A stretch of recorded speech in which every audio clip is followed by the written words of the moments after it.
There. Yeah, we got lots to get to. Now, most of what we're going to be dealing with today and tomorrow and Friday is more of the same. We're going to have the hot, the humid, hopefully the afternoon showers to calm the temperatures down.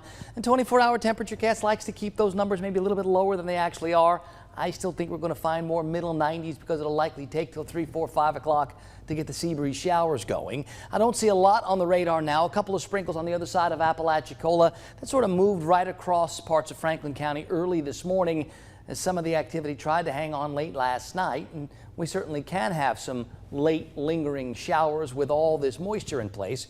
But we still have that big ridge of high pressure in the western Atlantic. We've got more higher pressure over the Gulf. And all of that is really keeping our weather pattern exactly the same. And that's a lot of hot, a lot of humid, counting on those showers to help calm down some of that daytime heat. It's 72 right now in Thomasville. It's 73 in Tallahassee. It's 74 in Valdosta. Got a little bit of a breeze trying to stir things up out there.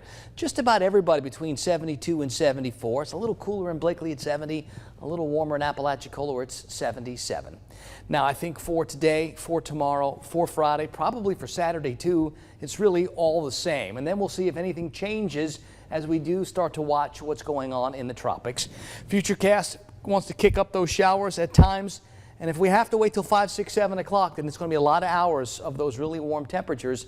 But we didn't have to wait that long yesterday. Hopefully we won't have to wait that long again today. Usually once the showers start going, they continue to develop each afternoon as now we have the sea breezes and those little bitty pieces of leftover thunderstorms, those outflow boundaries, all to interact with each other and to help generate more showers.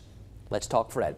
It is our current tropical storm as of 11 o'clock last night. Finally able to call it Tropical Storm Fred. It's pretty healthy looking on the satellite imagery. It stayed south of Puerto Rico, so it didn't get beat up by that small island. Now, next up is Hispaniola. Plenty of mountains, lots of land, and the more of that it interacts with, it will likely get beaten up. After Hispaniola, there's Cuba. Even more land and more mountains for it to deal with. So what it does over the next 2 days is going to be really important in the structure of the storm and also in the path of the storm. So while we play out this projection with this system right now, there are going to be changes early, and those changes early are going to make big changes later. There's already this huge possible variability of where it can go from south of Louisiana to way out across the east coast of Florida. And that means we don't know where it's going to be 5 and 6 days down the road. After the next 2 days, we'll start to be able to really shrink that cone a bunch and have a much better handle on what exactly we're looking at and where it should be going. So for the next couple of days, let's just step back and watch and be patient.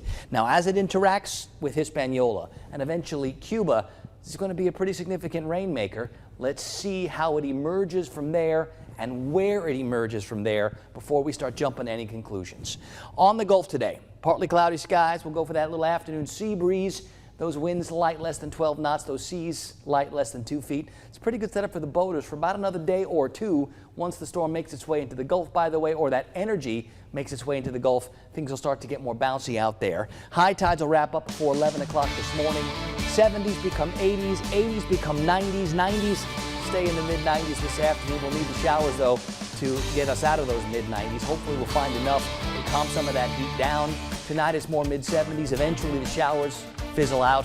And we've got the exact same forecast for Wednesday, for Thursday, for Friday, and probably for Saturday too. And then I expect to change that forecast for Sunday, Monday as I watch and see what Tropical Storm Fred does over the next couple of days.